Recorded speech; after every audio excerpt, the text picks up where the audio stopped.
the final prophet of God, said to be Mohammad of Islam. This is from Wikipedia. The information I'm about to give you on the founder of Islam, Muhammad Mustafa. And then I have several comments to make on all of it. When Muhammad was 40 years old, he was commanded by God through his angel Gabriel to declare his oneness. And of course, God is one began with the Jewish people and the Hebrew Bible. To the idolaters of the whole world, and to deliver the message of peace to an embattled humanity. In response to this command from heaven, Muhammad launched the momentous program called Islam, which was to change the destiny of mankind forever. He was in Hira when one day the Archangel Gabriel appeared before him and brought to him the tidings that God had chosen him to be his last messenger to this world, and had imposed upon him the duty of leading mankind out of the welter of sin and ignorance into the light of guidance, truth, and knowledge, to be a light to the world, which should sound familiar to the Jewish people. According to the accounts of this Shia Muhammad,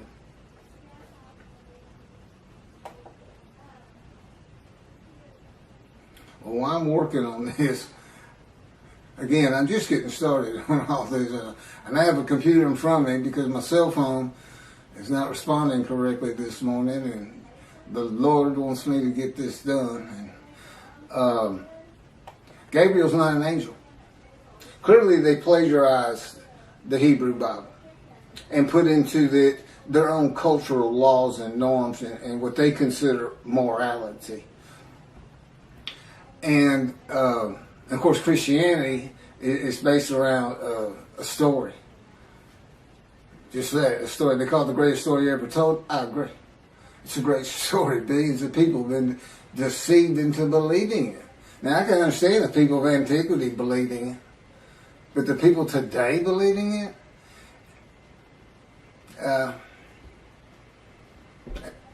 I really don't know what to say about that. I don't know how you can believe God made a human sacrifice to you, and by his blood, by his stripes, we are healed. Again, God made me watch Christian channels, and then there's this one fella, I'll sell you the blessings of David. I said, well, God, what are the blessings of David? I'm thinking. He said, there are no blessings of David. He's making it up. People believe him. They send their names in with money, and he says their name on the air, and that's what they really want. So, but there is no angel Gabriel. He only appears in the book of Daniel. He only appears in the book of Daniel, who is not a prophet, and it is not a book of the prophets. And he doesn't speak with God. That's what a prophet is. And even Jesus calls him a prophet and quotes him as a prophet, and he's not. It's just story. I mean, come on. A bunch of men standing in a kiln that's burning hotter than the sun, it's just not gonna happen. It's not gonna happen. But you read the same things, the leaders of Judaism read the same kind of absolute, that can't happen. But because they like it, and they say our sages believe that, we believe it. Well, your sages lived in another time. Michael Skobac, Jews for Judaism, who also claims Isaiah 53 is the Jewish people as one man, Israel as one man. They had gathered, been crushed by disease, and offered themselves for guilt at some time in history that I am unfamiliar with. Because he doesn't say it's something that's going to happen. They act as though it already happened. Tovia Singer of Outreach Judaism believes it happened in World War II with the Holocaust. But that was just 6 million. That wasn't all the Jews of the world gathered as one man Israel. They didn't get long life. They didn't see their children. They didn't teach righteousness. Neither did Hitler if he's the one that offered them as these ram sacrifices, because he reads an offering of oneself for guilt to literally mean, these are his words, it literally means a guilt offering. Let's go to Leviticus. Now, he doesn't say let's go to Leviticus. He says it's a guilt offering, but a guilt offering is an unblemished ram for theft or destruction of holy things, debts. What that has to do with anything, I don't know. Because he's an anti-missionary. He's pointing this interpretation of 53 away from Isaiah 53. But they think they're forgiven of sin. They're not worried about theft and destruction of holy things. They're not worried about that. So I don't know what he's doing except reaching, really, really reaching. I think the description of a man marred so much beyond human appearance, semblance, and all this plague afflicted, that the Holocaust just grabbed him and he just made it fit. Well, that's what the Christians do. They make Jesus fit. They can argue with me on every single verse, and if you've watched my 6 videos on 53, it took me 6 videos. Some of them were just a half an hour. But there's a lot to it. And I'm the only person who's ever explained it this way. Is anybody who watches it that's familiar with 53 and the commentators on it today. You realize nobody's read it like this. And nobody's ever connected the story of Ezekiel to it. And, this atheist, pretty smart guy, but, it's just like in Malachi 3. Every time God had me read it, I said, why is that angel leaving early? And he wouldn't tell me. I didn't know until I typed it. I didn't get it. I didn't put these things together. I certainly didn't put Jeremiah into it. In this new covenant, I read the new covenant and it just went on. It didn't even mean anything to me. Because I had no background in anything. Except for the 10 Commandments and Charlton Heston. It's a great show. But there's been some better 10 Commandments since. I've seen them all. But anyway, Gabriel appears in, I think it's 2 chapters, and he's described as a man. A man. Gabriel, a man. And it's in a vision. It's not something where God says in heaven, I have angels, and it's the angel Gabriel, and Archangel so-and-so, the fallen angel, Lucifer. You can't find that in the Hebrew Bible. It came from Christianity. So Islam, which didn't begin until the 700s, Common Era, I think that's the date here, with Mohammad, long after Christianity, which would have been, before the Talmud was put together. Judaism, when it really became formal, was with the Talmud, I would suppose, and putting the entirety of the Hebrew, all the scrolls together and canonizing it. And it looks like they plagiarized both books. Both books. And like I said, put their own cultural laws, rules, morality, and philosophy into it, but taking the basics. There's Abraham. He's in it. And now, I don't know if Muhammad is supposed to be a descendant of him or not. But here's what happened. So, he says he's the last messenger, the last prophet of God. That's what's on their mouths, not the last messenger. It's the last prophet of God. According to the account of Shia Muslims, Muhammad Mustafa, far from being surprised or frightened by the appearance of Gabriel, welcomed him as if he had been expecting him. Gabriel brought the tidings that Allah had chosen him to be the last messenger to mankind, and congratulated him on being selected to become the recipient of the greatest of all honors for a mortal in this world, from Al-Islam, the birth of Islam, and the proclamation by Muhammad of his mission. That's in Wikipedia. Muslims believe that the Quran was orally revealed by God to the final prophet, Muhammad, through the Archangel Gabriel, incrementally over a period of some 23 years, beginning in 609 Common Era, when Muhammad was 40 years old. That's an oral tradition. That sounds familiar. That's what the Talmud is. It's the oral tradition written, so it wouldn't be forgotten.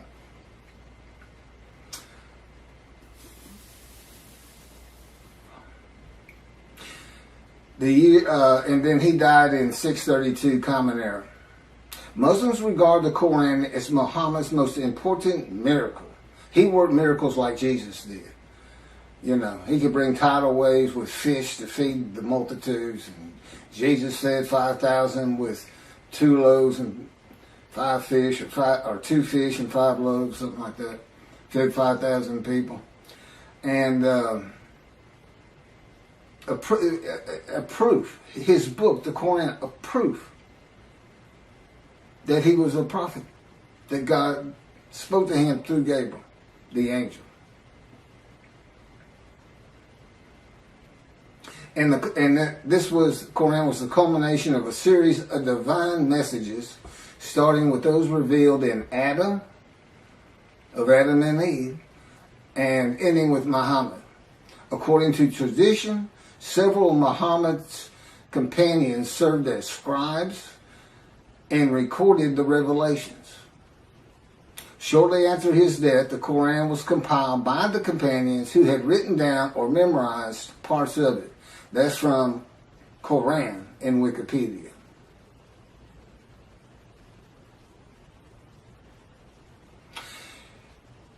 God chose his last messenger. And Allah means God, by the way.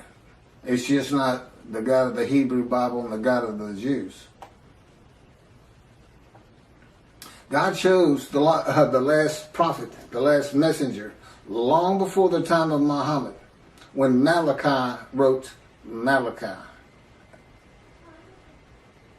The messenger is Elijah for a time to come. And the time still had not come. The land did lay desolate, but they had not returned. It did not bloom again until 1948.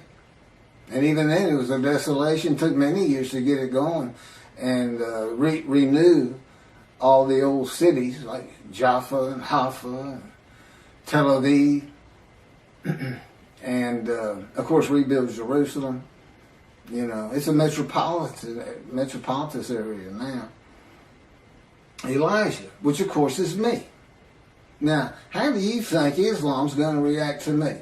We already know how the Christians are going to react. Not too favorably. Not too favorably. So this, you know, David is here because I'm David. David is here. I am the Moshiach. I am anointed. Which means the man of Isaiah 53 is anointed. And the anointment is the alighting of God's Spirit on me. That's how I know I'm the man of chapter 11, verses 1 and 2. Because there is no question that the Spirit and God are within me.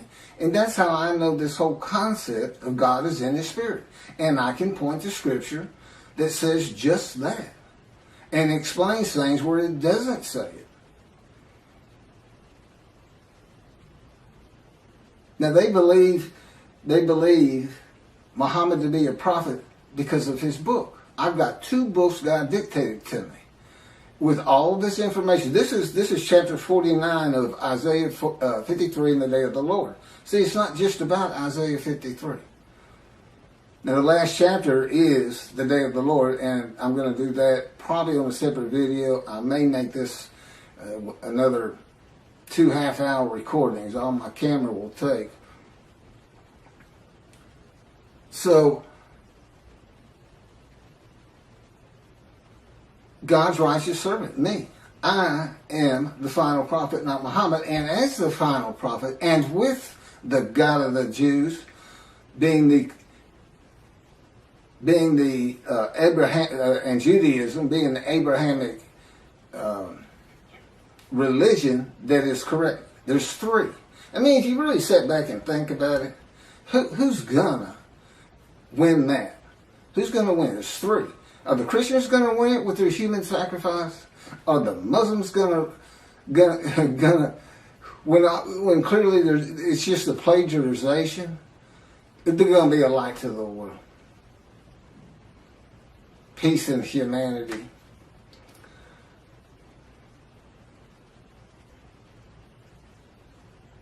And they got there by stealing somebody else's book. They took the book of the children of God also. The Christians attached it. At least they didn't attach it to the Koran.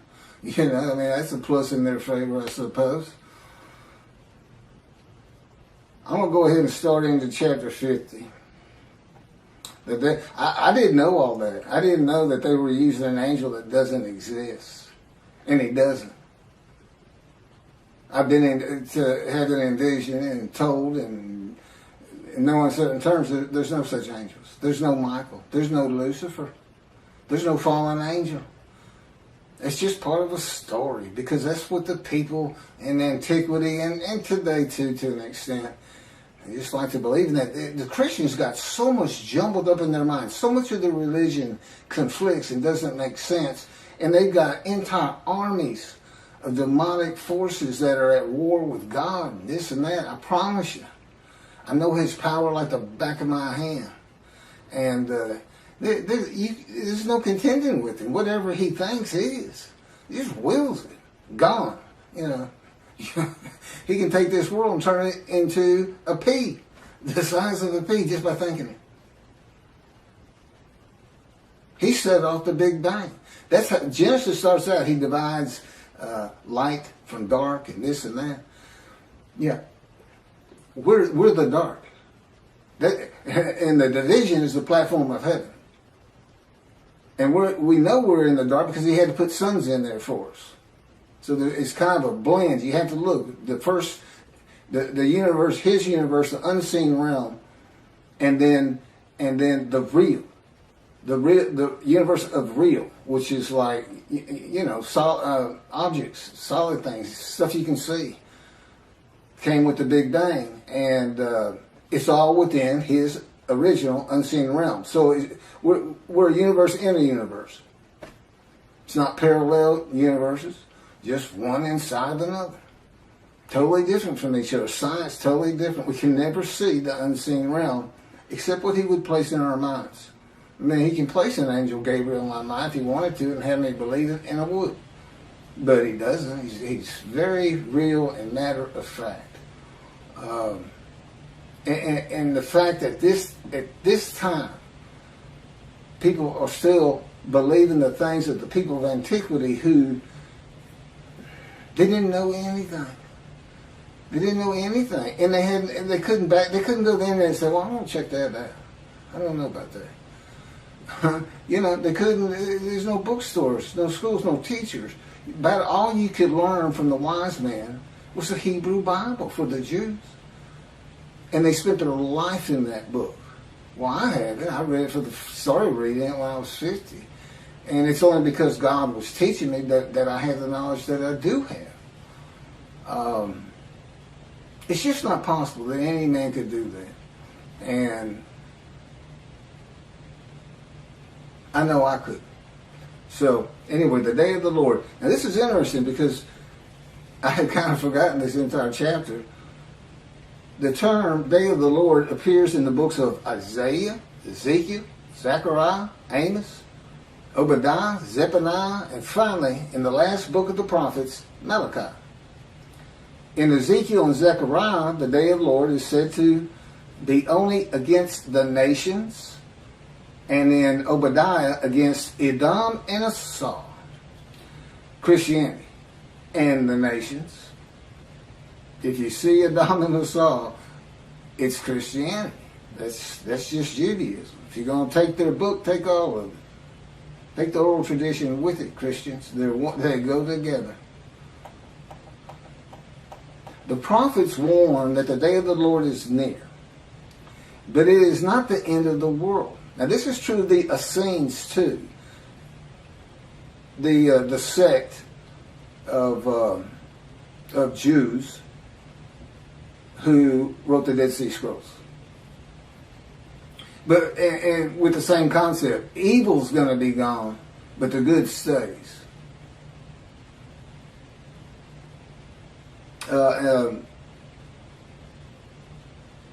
The destiny of the world will be changed. God returns to the earth to dwell among his people in his sanctuary, which he's doing, on his holy Mount Zion in Jerusalem, and the world will know that he sanctifies Israel. Lo, the day of the Lord is coming with pitiless fury and wrath, to make the earth a desolation, to wipe out the sinners upon it. Isaiah 13:9.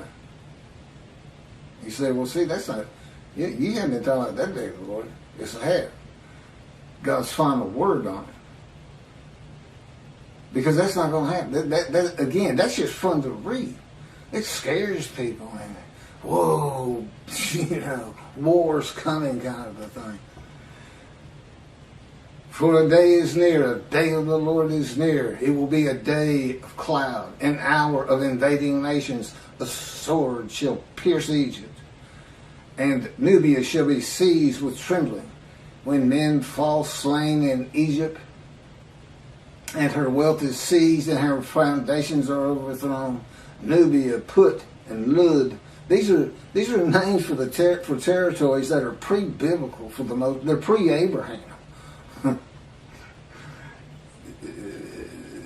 The Hebrew. And all the mixed populations and Cub and the inhabitants of the allied countries shall fall by the sword with them. Ezekiel. Ezekiel has an account of all the tribes returning to the promised land, and they all go individually back to the lots of their ancestry.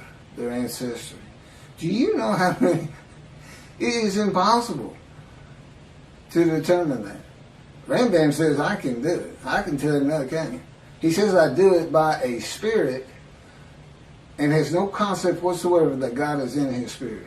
That the spirit that alights upon me is one of being able to determine your ancestry all the way back to the partitioning of the promised land, and to the tribe you should belong to, that you have the most blood of.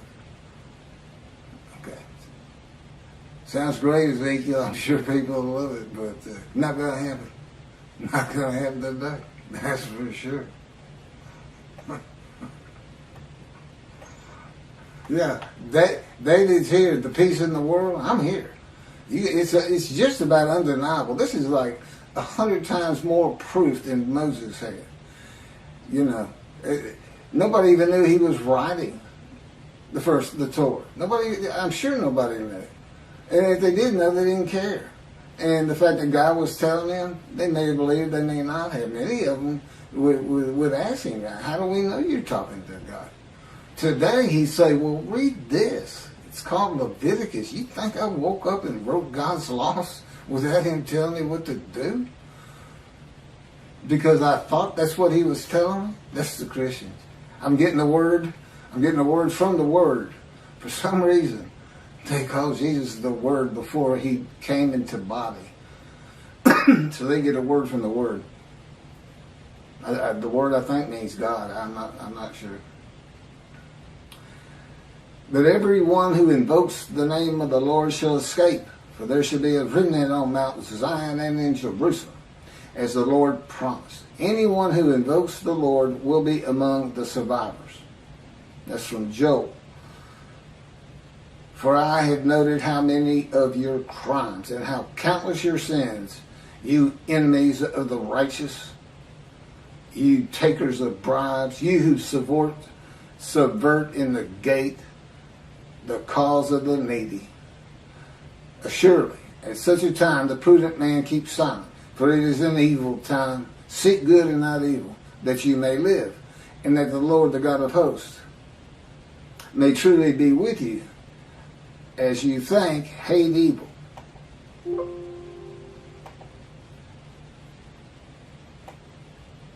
So here's some morality in a great story.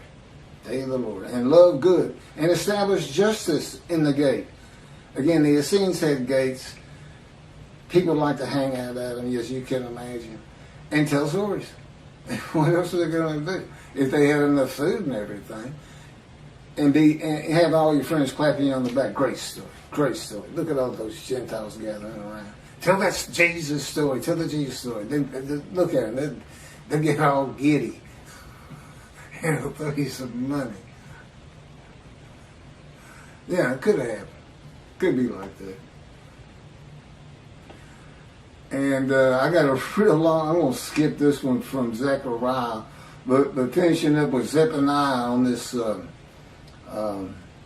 coming of the end of evil. And I will bring distress upon men, that they should walk like blind men, because they have been sinned against the Lord. And their blood should be poured out as dust, and their flesh as the dung. Oh, come on. Okay, you're going to let me read a little bit of this one. This is from Zechariah. Now, see, this is like watching a zombie movie. This is like watching a heart show. And we are, most people love to see those every so often, especially as when you're young. As for those people that warred against Jerusalem, the Lord will smite them with this plague. Their flesh shall rot away while they stand on their feet. Their eyes shall rot in their sockets, and their tongues shall rot away in their mouths. In that day a great panic from the Lord shall fall upon them, and everyone shall snatch at the hand of another, and everyone raise his hand against everyone else. Judah shall join the fighting in Jerusalem. The same plague shall strike the horses, the mules, the camels, and the asses. The plague shall affect all the animals in those camps. And on and on. Malachi 3 brings a new concept to the day of the Lord. Why is that? Because it's not going to be in antiquity in Jesus' time. It's not going to be in the Middle Ages. It's going to be in the age of the internet, knowledge, science, medicine, common sense. Oh, that's right, reasoning, and enlightenment. But it's still fun to read. That's the thing, he was writing for antiquity, because this is the kind of stuff they not only, they would believe these stories. And today, we don't believe them. We just think, wow, that's fun to read. So God was writing it for different eras. He wrote for antiquity in the Middle Ages. And then we had the Age of Enlightenment kicking off in about 1600. Computers in 1960 to today. The age of the internet.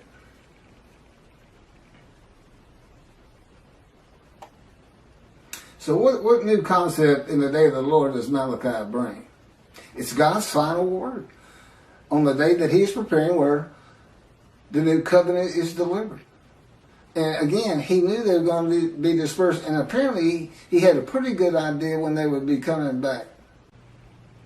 Okay, it's the final word of God, not only on the day of the Lord, but the new covenant. What's he saying? What's really happening? Get away from all these fun stories. He's coming with a covenant of friendship. He says you're going to be safe from now on. The nations of the world is going to know I sanctified the Jews, that the Jews were correct about the Abrahamic religions. I'm going to build a temple which shows I have sanctified you, because nobody's going to want you to build it. The Gentiles of the northern kingdom, imported by Assyria, didn't want the second temple built.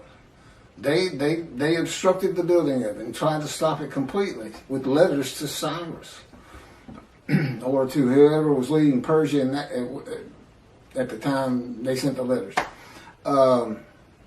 And he says, new covenant, everybody's going to be sin-free, holy seed. And since he did the same thing with the exiles, he never says, I'm making you a holy seed to build the temple. He never does say that. But that is what happened.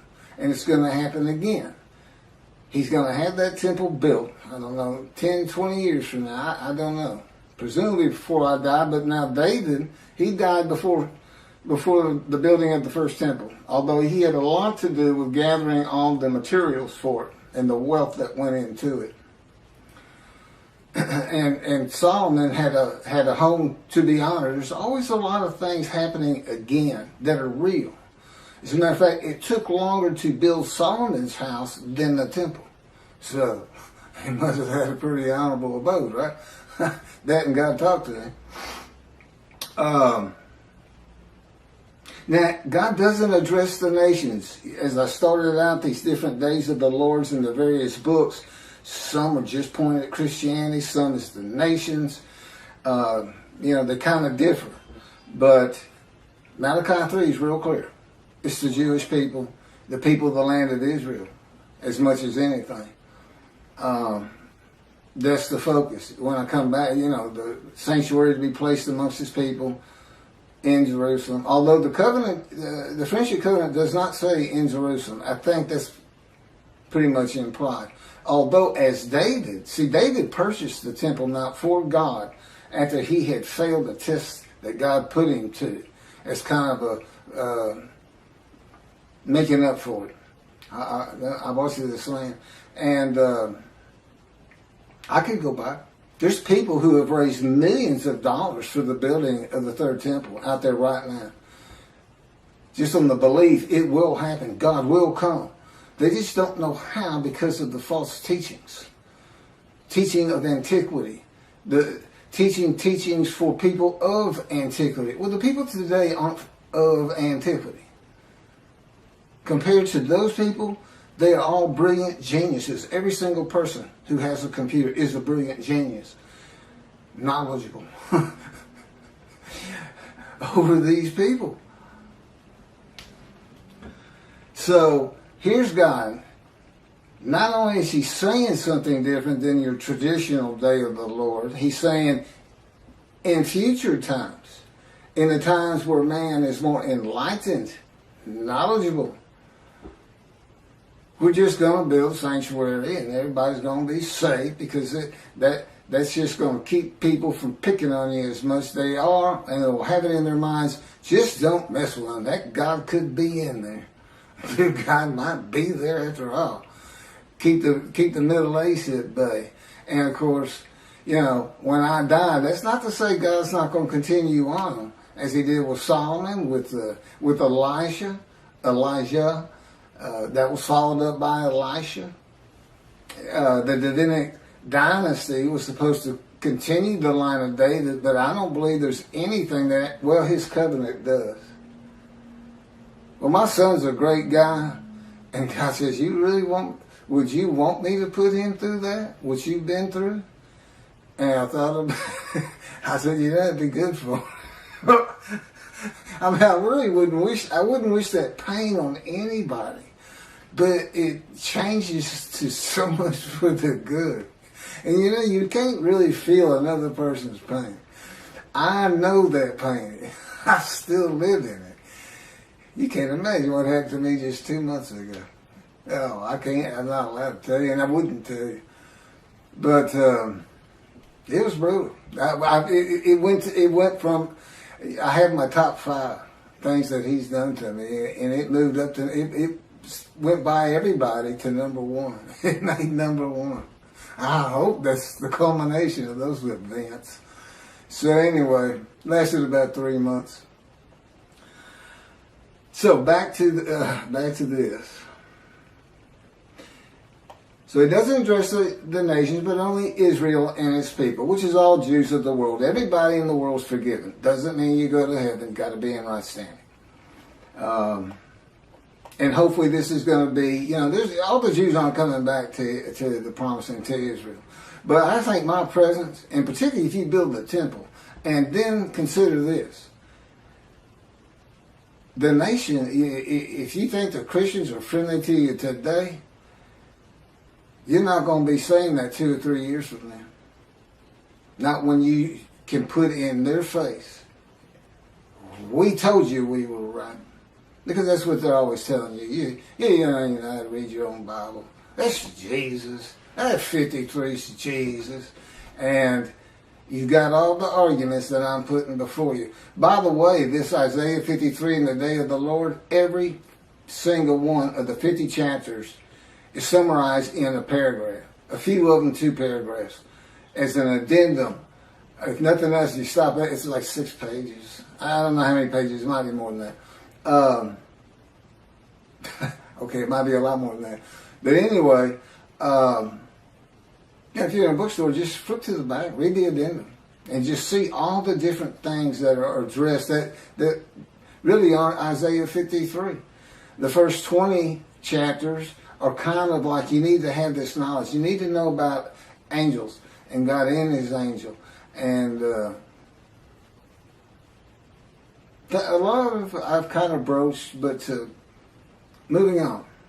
God says, of course, you've heard this, behold, I'm sending my messengers to clear the way before me, to build the temple, and the Lord whom you seek shall come to his temple suddenly. The messenger is Elijah in verse 23. As for the angel of the covenant that you desire, he's already coming.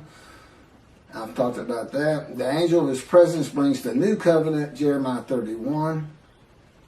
All Jews are forgiven of their sins and iniquities. And it's going to be when I get my books published. That's when it becomes official from God's line. And even then, it has to be people who find out about it. Once you find out, whether you believe it or not, but when you start hearing you're sin free, that's when you need to avoid the evil inclination and really, really stress your Judaism and learning your Torah, which is the effect God expects, Torah on your hearts. And heed God, revere, and esteem his name. Because you don't want to miss what he's preparing. You don't want to miss it. You don't want to miss watching the evolution of the Jewish people from Abraham. He's going to pick, the guy's name will probably be, Poindexter or something. Who knows? He's so funny. But I'm sure, okay, it'll be serious, God says. He says, I let Keith cut up a lot. He's a human being. It's good for him. And I play along some. He'll tell you, it's not nearly enough. Or it's too long, or it's not long enough. God recognizes that the forgiveness and equities and sin of Jewish people will not cause all to heed him.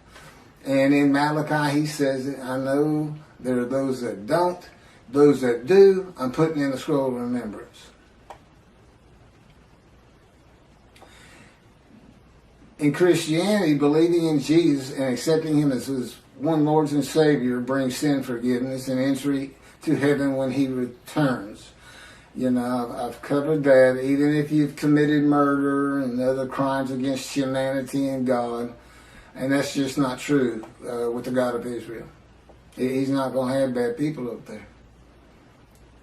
But that doesn't mean you don't want to practice Judaism. Because I know the Jewish people like to focus on life today.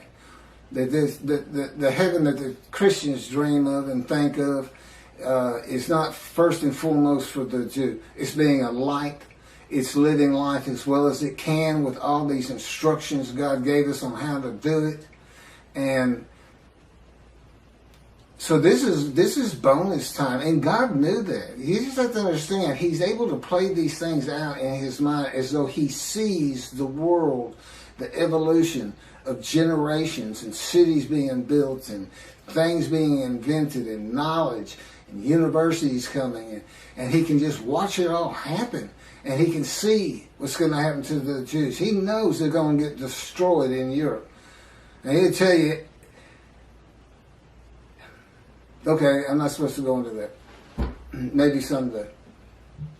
But moving forward here, and just keep that in mind. He knows it's going to be a modern time. And here I am, and listen to what he's having me tell the rabbis. And you know what? You know what the effect of that is? It's not a metaphor like Torah on your heart. But, he says he forgives sin, that makes everybody learn Torah. It's really two separate different things. But, so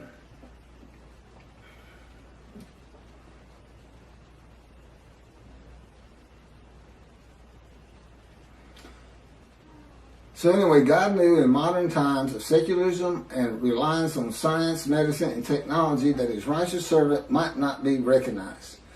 The utter destruction is simply on its way, just like it was with the Assyrians, Babylonians, and the Romans long ago.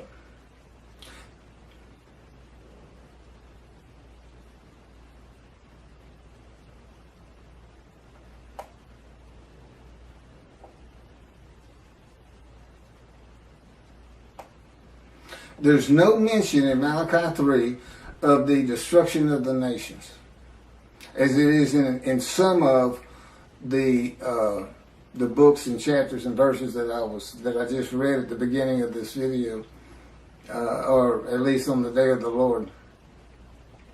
It is implied there will be destruction in the land of Israel, because God says, if He doesn't do it, when I come, it will be with utter destruction, as though there's going to be some, and there would be, to take the Temple Mount.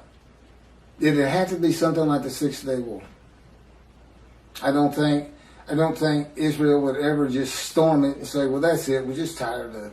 You gotta go. And unless there's some heinous act done, like a nuclear suitcase bomb, where they finally say, that's it. Only Jews in this land, and we don't care what it takes. That's what they did to us. They just threw us out. Took everything we owned, took our bank accounts, took our houses, took everything, just said go. We had to walk to the promised land.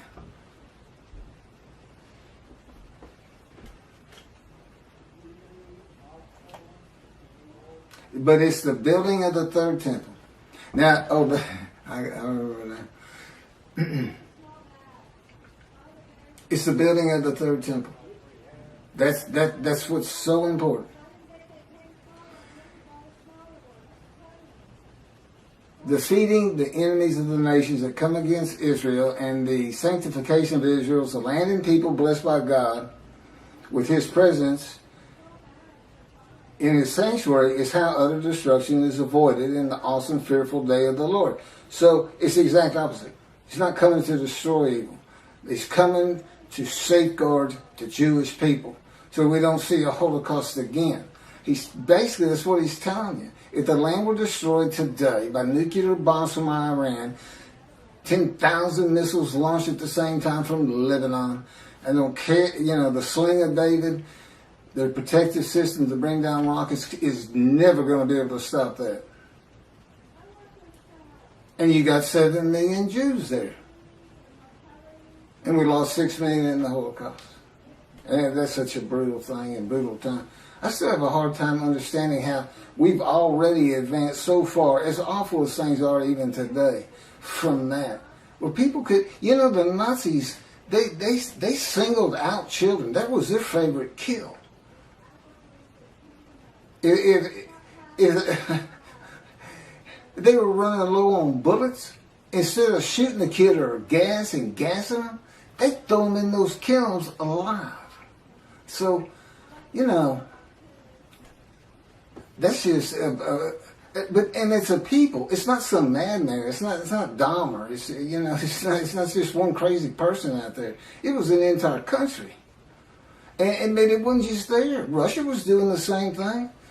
They were hauling them out of their houses, making them dig ditches, and just going down. Family members, father, son, kids, or kids first, boom, throw them in there. Whole blocks, whole neighborhoods.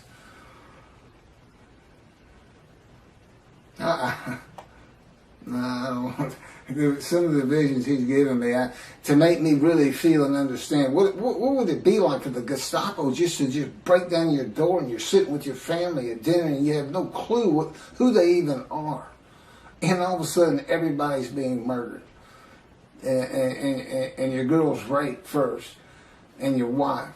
I mean, and He put me into it's, we can think about it and be horrified. But He can make it so real, it's as though you're there, but it's still different once you come out of the vision. It's a lot different. One, you're not scarred by it. But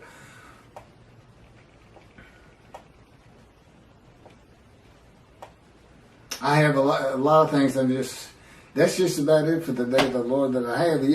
This man in divine being, host of the Lord's host. It's one God. It's the oneness of God. Of Israel, one angel, and it's the angel of His presence, who doesn't have an angelic body, and he's in as one man, the Moshiach, the anointed one. And the anointment is the spirit of lighting and entering you. That's the anointment. There's no oil as in our world of the, I call it the real, and God's world, the unseen realm, which is a universe inside a universe, and he's responsible for this one.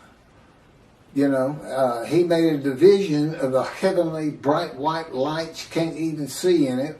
That he kind of shows me in visions when we're dealing with David in the temple. It's not the same temple that's on the ground here. It's different. But still the temple, still got the walls. There's a lot of similarities. But in one vast room, it's that bright white light. And in the other is the king's throne and water coming out and flowing down the steps out front. And so here he is in a future time. See, a time is coming in the future, in the year. He didn't say in the year 2020 or anything like that. But again, he knew exactly what was going to be. He knew to come to me in 1957 or select me when the first satellite was launched into the air by Russia, Sputnik. And he said that's when he touched my arm and disfigured me. He really won't. You know, you say, well, how can you not trust him or not believe him or this or that? Because I'm in the fire of refinement. Lying to me is just part of it. And he finds it so humorous to make me think I'm coming out of this thing. And I thought it 11 years ago. I thought we were done with all the pain and shenanigans and adventures with Christianity. So Christianity knows you're here. I said, they know who's here. You're the man Jesus claimed to be. Isn't that funny? Jesus says in the New Testament to his people, to his 12 at least, do not listen to those who come in my name. It's kind of funny because if he comes, he said, I'm Jesus, then I'm supposed to listen to him. But the fact is, he came in my name. He came as the teacher of righteousness. He came as the man of Isaiah 53. He came in my name, and that's given me all kinds of trouble to get this thing going, to do what I have to do for God, to keep utter destruction from Israel, and to save the Jewish people. I've got these Christians who believe in human sacrifice. I got these rabbis who believe a man of 100 years is suddenly going to be thought a child, and every single human being, every Chinese, every Korean, every Eskimo, every one of them suddenly are going to go, the Jews have been right all along. We need to exalt them. Let's take our stuff and give it to them and till their land for them. And look, there's no pain anymore. It's like I died. The Messianic era is heaven on earth.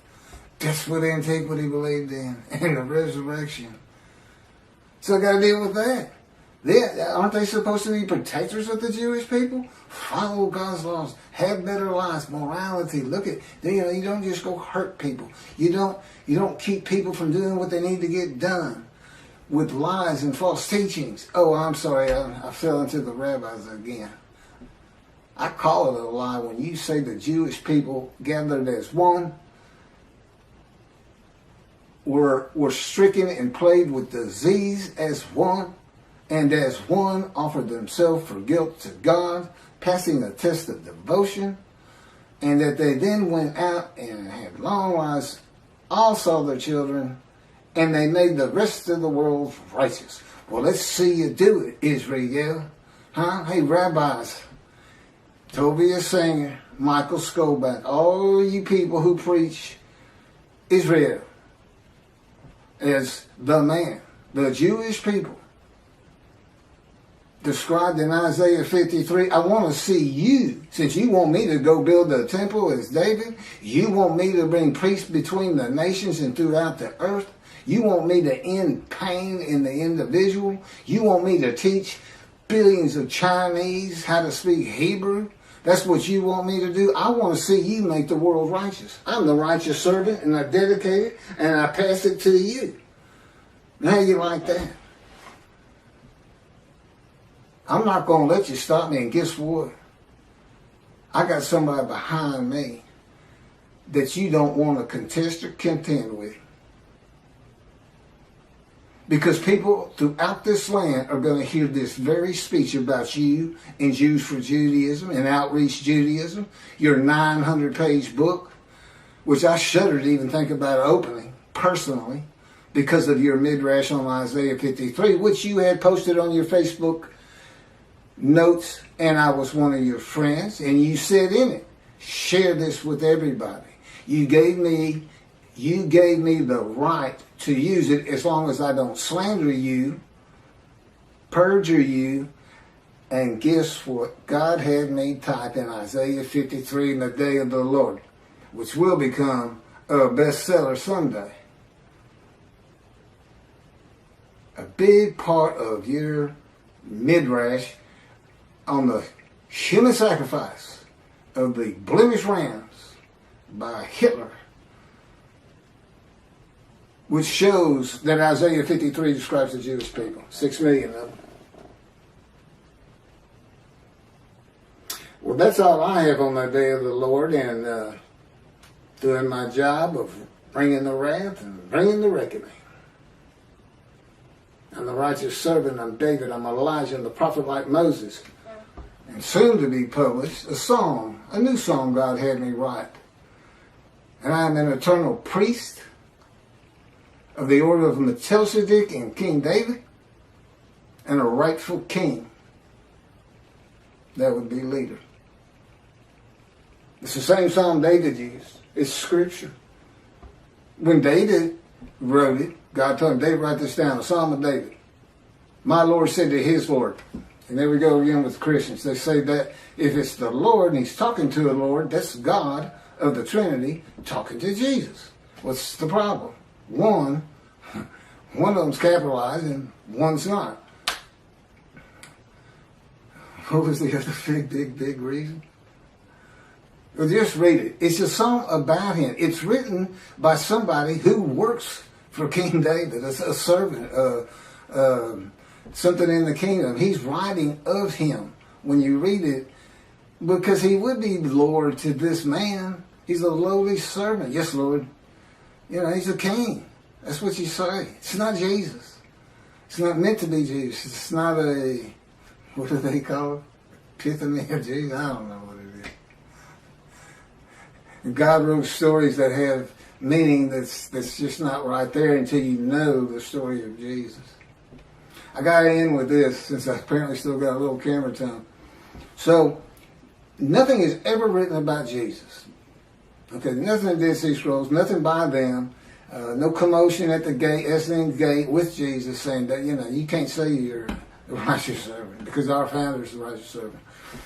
And no altercations noted in the New Testament. And there would have been, God tells me, a pretty contentious group out there. Not a lot of law abiders. But I said, I know, I had to deal with them. I think I was tough on them. Should have tried to deal with them. So, until 70. What happened in 70? The first big Jewish revolt. 500,000 Jews defeated. Battle after battle. People don't think the Jews fight. They fought for every inch of Jerusalem they could get. And then there was another revolt. And then another revolt. And they finally, it's like being in God's fire refinement. They were in the Roman fire refinement. They said, okay, that's it. Let's get out of here. Thanks for the land, God. We got to go. You made everybody mad at us. We're saying we're the chosen. Whoa. So,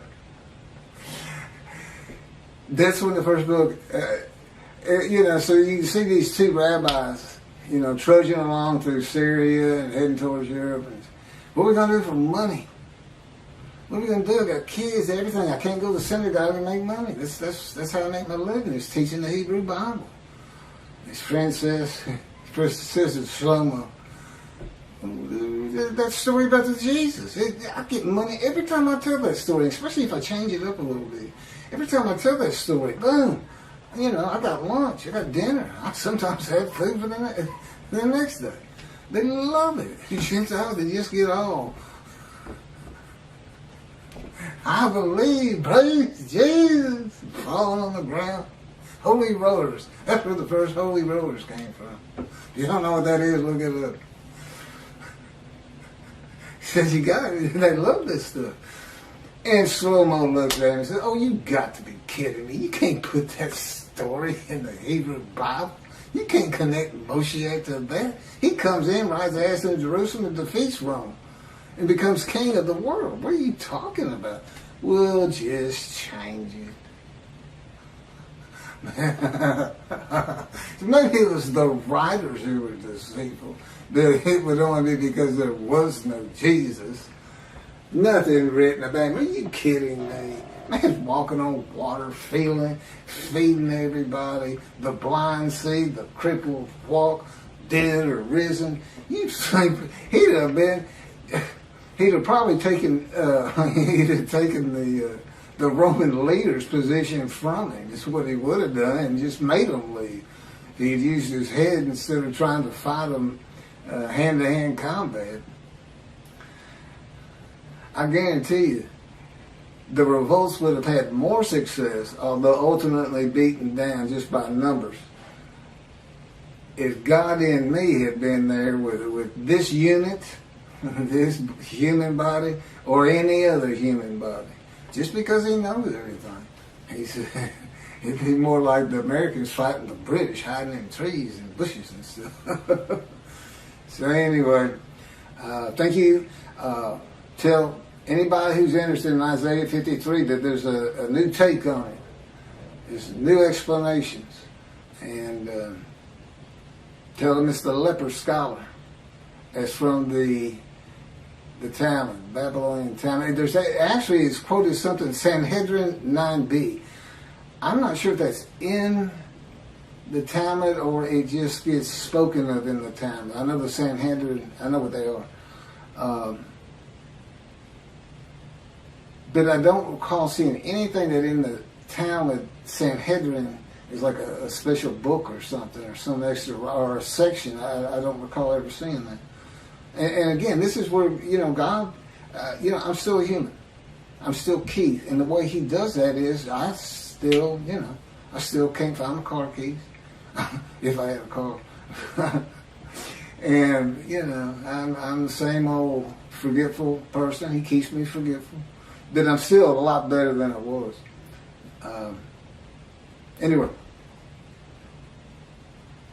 It was easier using my computer, but I don't know what it looks like on the video with me looking down so much. And so much today I was reading and not